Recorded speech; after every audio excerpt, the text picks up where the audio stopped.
Welcome to the Rim Break Rodeo. We hope this video helps. In this video, I will explain why North Korea harbors deep-seated animosity towards the USA. We'll explore the historical roots of this complex relationship, starting with the devastating Korean War. This conflict left an indelible mark on North Korea, shaping its perception of the United States as a hostile force.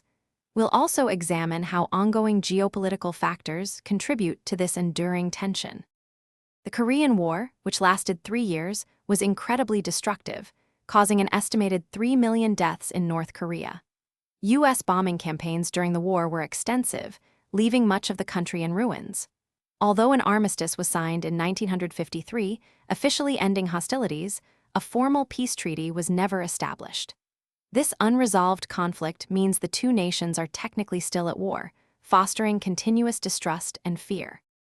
North Korea's state ideology, Juche, promotes self-reliance and a strong stance against perceived foreign domination, particularly from the United States. This ideology is deeply ingrained in their society.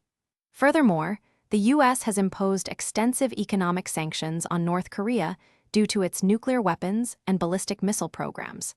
These sanctions severely restrict North Korea's access to global trade and finance. Pyongyang also views joint U.S.-South Korea military exercises as provocative acts, intensifying its security concerns.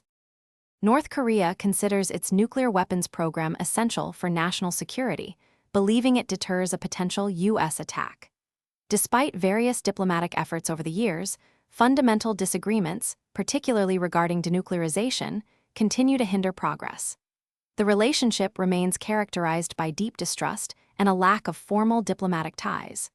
For viewers interested in practical solutions, make meal prep easy with these leak-proof containers. Check the description for the link, as well as other great deals. Thanks for watching. Consider subscribing if we helped you.